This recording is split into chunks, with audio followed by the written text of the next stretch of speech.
Je pense que je ne vous apprends rien si je vous dis que la première question à laquelle on a droit quand on annonce à quelqu'un qu'on fait du triathlon, c'est: «Comment tu fais pour t'entraîner autant dans la semaine dans les 3 sports?»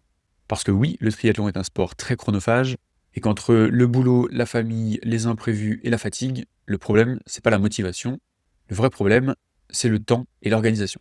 Comment est-ce que j'organise mes entraînements de la meilleure manière possible, sans exploser mon agenda, ni mon corps? Et ça tombe bien, ça fait partie des questions auxquelles on va répondre aujourd'hui. Comment j'organise ma semaine d'entraînement idéale pour être sûr de progresser efficacement? Qu'est-ce que je peux mettre en place pour maximiser mon temps d'entraînement dans des semaines déjà bien chargées?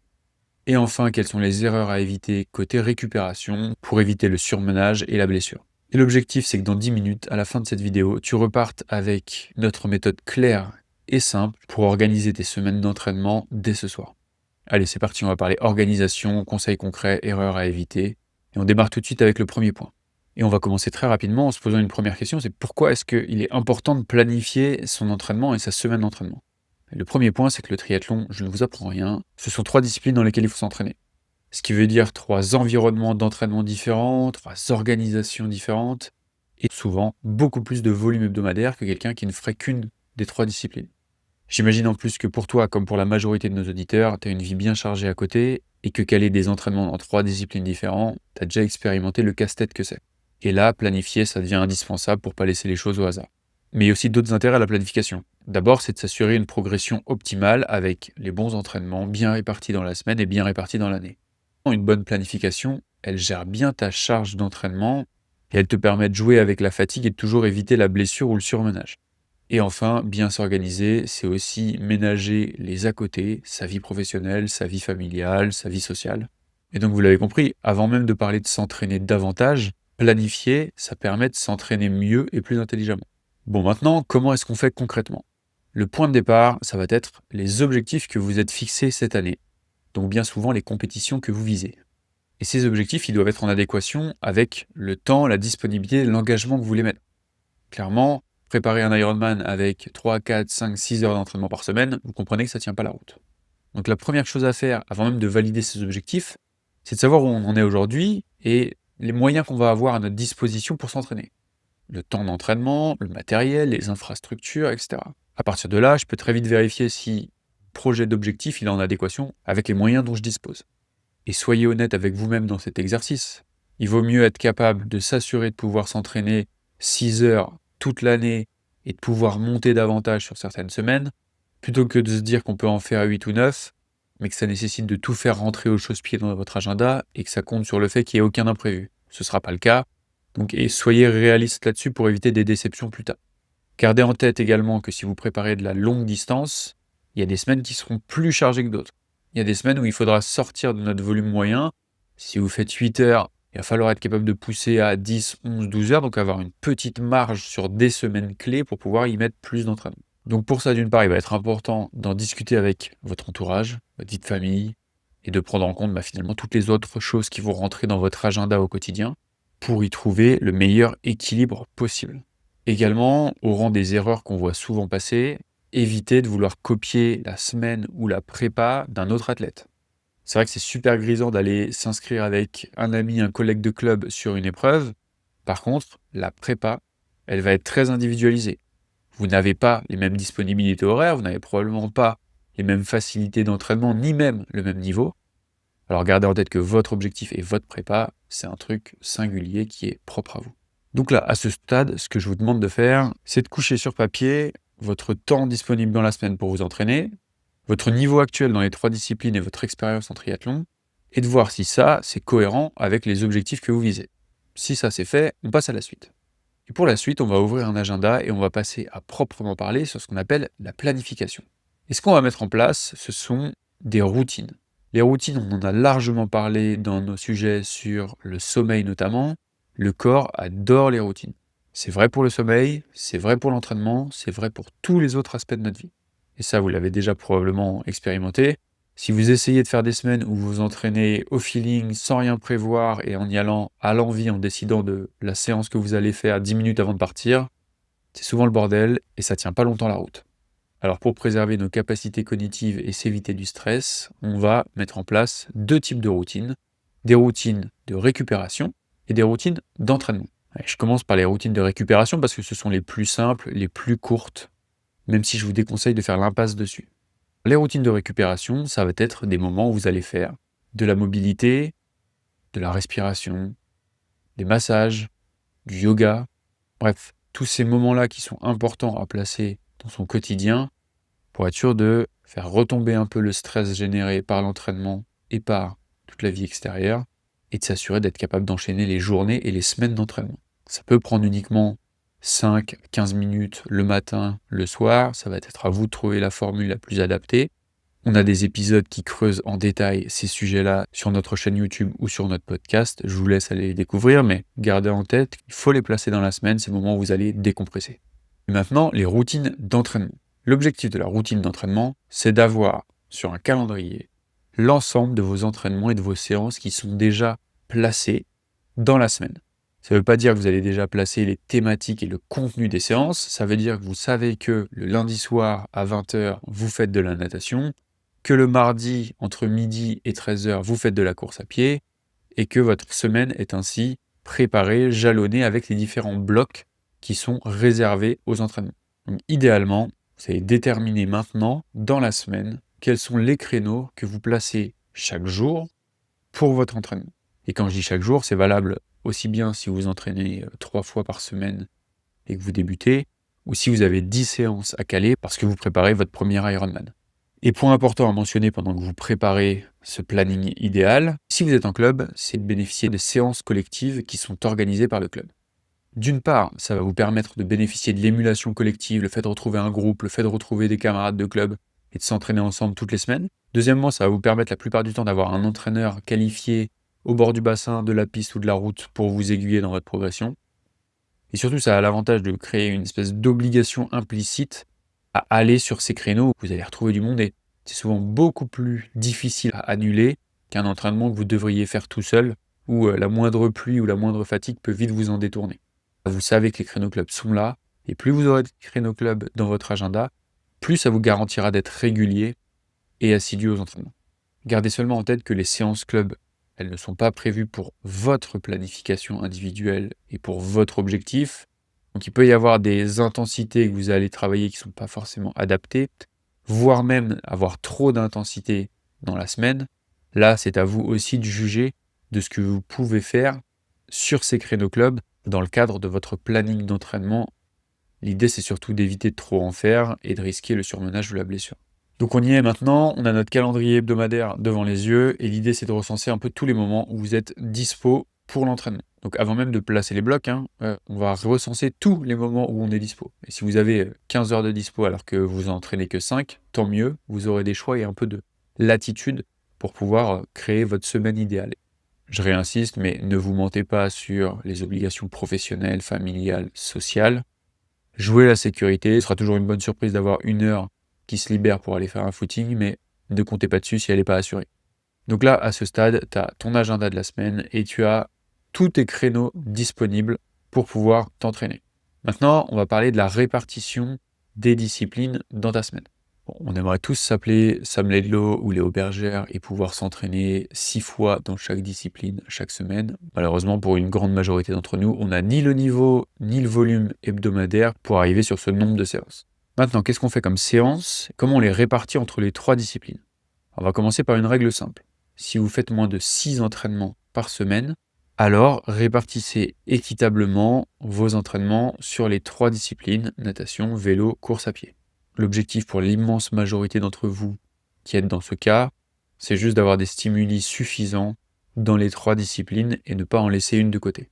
Et si vous faites plus que 6 séances par semaine, alors là, on a plusieurs règles. D'abord, première considération, mettez davantage de séances sur votre discipline faible. Ensuite, si vous avez un niveau à peu près homogène dans les 3 disciplines, mettez l'accent en priorité sur le vélo.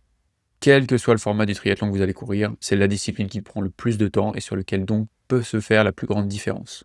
Il y a également le cas des athlètes qui visent des résultats sur des compétitions avec drafting, où là il ne faudra pas oublier de travailler la natation parce qu'on est plus sur une discipline de nageur-coureur où il va être très important de savoir prendre le bon pack en natation et ensuite être capable de faire une belle course à pied.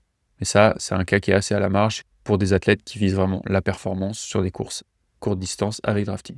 Maintenant, de manière plus générale, gardez en tête que plus votre objectif va être faire de la longue distance, plus vous allez avoir à vous entraîner. Ça, je pense que vous l'avez compris. À titre d'illustration, nos programmes chez OpenTri pour des triathlons L73 Alpha Ironman, ils démarrent à minima aux alentours des 8 heures hebdomadaires d'entraînement. Et sur Ironman, le programme le plus accessible démarre avec 12 heures d'entraînement en moyenne sur la préparation spécifique. Mais dans tous les cas, pour faire de la longue distance, il va falloir borner et il va falloir mettre des heures d'entraînement. Donc là, on a parlé de la répartition du nombre de séances entre les disciplines. On peut aussi parler du volume hebdomadaire. Nombre de séances, ça ne veut pas forcément dire volume. Donc le volume, c'est le temps effectif que vous allez passer dans chacune des disciplines. Pour ça, une règle universelle qui permet de correspondre à 90% des cas, c'est la règle des 50-30-20. 50% du temps hebdomadaire d'entraînement est consacré au vélo, 30% à la course à pied, 20% à la natation. Donc si je reprends mon exemple, si j'ai 10 heures d'entraînement dans la semaine réparties en 8 disciplines, je vais faire 2 natations pour un total de 2 heures, 3 sorties à vélo pour un total de 5 heures et 3 sorties en course à pied pour un total de 3 heures.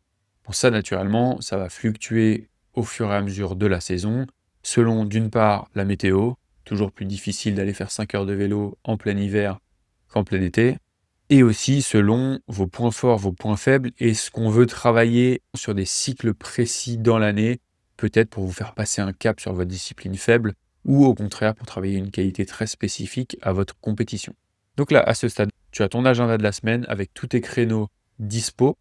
Tu as, si c'est le cas, les créneaux clubs sur lesquels tu peux t'intégrer. Tu sais combien de séances faire dans chaque discipline et tu sais quel volume hebdomadaire on va mettre sur le vélo, la course à pied, la natation. Point suivant, dans ces séances, il va naturellement y avoir des séances d'intensité, des séances de qualité, des séances de fractionné, qui sont des séances plus exigeantes, qui vont créer davantage de stress et avec une charge d'entraînement plus élevée. Et il va donc être important de les placer stratégiquement dans votre semaine. Puisqu'elles génèrent de la fatigue, il va falloir avoir suffisamment de temps entre ces séances. Et ce temps-là, il varie selon votre capacité de récupération personnelle, votre âge, votre expérience, votre volume d'entraînement global, mais aussi tout le stress généré par ailleurs dans votre vie. Le boulot, la famille, la vie sociale. Et il y a un truc un peu contre-intuitif à savoir, c'est que plus vous allez vous entraîner, plus vous allez faire de volume, plus vos capacités de récupération vont se développer, et donc plus vous serez capable de faire des séances d'intensité. Quelqu'un qui débute et qui va faire 4 séances par semaine, on va lui mettre une séance d'intensité, en démarrant en plus très légèrement. Un pro qui s'entraîne 16, 17 fois par semaine, lui va pouvoir monter jusqu'à 5, 6 séances d'intensité, presque une par jour.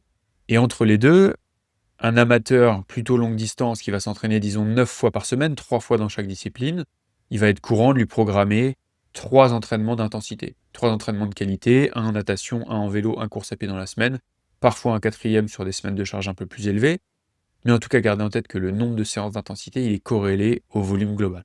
Comme le dit notre coach, l'intensité se mérite par le volume. Alors si vous débutez, rassurez-vous, il n'y a pas d'inquiétude à n'avoir qu'une ou 2 séances intenses dans la semaine, c'est largement suffisant pour progresser. Alors non, ce ne sont pas les séances les plus clinquantes sur Strava ou sur Instagram, mais ça viendra un peu plus tard dans votre carrière. Alors là, avec cette étape, vous avez fait un pas supplémentaire. Désormais, vous savez combien de séances d'intensité vous allez faire dans la semaine et vous savez où les placer en essayant de les mettre le plus éloigné possible dans la semaine. Votre semaine idéale commence un peu à prendre forme. Et on va quand même faire un petit point pour les gens qui s'entraînent plus de 6-7 fois par semaine sur le bi-quotidien. Parce qu'au-delà de 6 entraînements, considérant qu'on prend un jour de repos, il y a forcément des jours où vous allez vous entraîner 2 fois. Alors le premier conseil que j'ai là-dessus, en dehors des séances d'enchaînement, essayez de placer vos séances le plus éloignées possible dans votre journée. Une séance le matin, une séance le soir, juste afin d'avoir le maximum de repos physique et nerveux entre les 2 séances. Et attention sur le bi-quotidien, c'est un outil extrêmement puissant, mais extrêmement dangereux. Ça va vous permettre d'accroître votre volume, votre progression, mais de l'autre côté, ça va aussi accroître votre charge d'entraînement et votre fatigue. Donc 2 règles absolument indispensables si vous commencez à mettre en place de l'entraînement bi-quotidien. Le premier, c'est d'y aller très progressivement. Et le deuxième, c'est de respecter absolument les allures, les zones d'intensité à l'entraînement. Il faut que les séances faciles restent faciles pour que vous puissiez faire les séances intenses à 100%. Et surtout que la charge globale dans la semaine ne monte pas trop haut et ne vous fasse pas risquer le surmenage. Et enfin, et ça c'est vrai pour tout le monde, soyez à l'écoute des signaux de votre corps, la perturbation du sommeil, la perturbation de l'appétit, la sensation de fatigue, la difficulté à sortir du lit le matin, tout ça c'est des signes qui doivent alerter sur une potentielle surcharge d'entraînement. Donc ça y est, on y est, votre semaine idéale d'entraînement devrait avoir pris forme. Vous avez tous les créneaux dispo dans votre semaine pour vous entraîner, les séances club si c'est le cas pour vous. Vous savez combien d'entraînements vous faites dans chaque discipline, quel volume horaire vont prendre chacune de ces 3 disciplines, enfin, où placer vos séances d'intensité avec quelle récup. Là, vous avez la trame idéale et qui ne va pas bouger. Là, vous avez la trame idéale de vos semaines pour cette saison. C'est un exercice qui littéralement vous a pris 10 minutes, mais dont je vous garantis qu'il va vous permettre premièrement d'être beaucoup plus assidu sur vos séances, et deuxièmement de vous libérer du stress et de la charge cognitive quant à la préparation de votre entraînement. Il vous reste désormais à placer les bons cycles et à l'intérieur les bonnes séances correspondant à votre objectif personnel pour la saison à venir, et c'est ce qui fait la valeur ajoutée d'un coach ou d'un programme d'entraînement. Et c'est justement là qu'on peut vous aider avec OpenTree en vous proposant votre programme d'entraînement personnalisé toute l'année qui va vous permettre de gagner du temps et de la sérénité sur votre entraînement, qui a été construit par William, notre coach certifié par la Fédération française de tri, et qui va vous permettre finalement d'être sur les bons rails pour vous assurer de progresser et d'aller chercher votre prochain objectif en 2026. Alors si vous souhaitez faire un essai, sachez que je vous ai ouvert exceptionnellement 30 jours d'essai gratuits. Il vous suffit de retrouver le code promo et le lien dans la description. Et c'est probablement le meilleur moment dans la saison pour démarrer puisqu'on est déjà à moins de 120 jours des premières compétitions de triathlon de 2026. J'espère vous y retrouver nombreux. Et enfin, si vous êtes arrivé jusqu'ici, n'hésitez pas à laisser un petit like ou un petit commentaire. Ça permet de faire remonter la vidéo dans les algorithmes et ça nous donne de la force. Allez, à la semaine prochaine pour un nouveau numéro.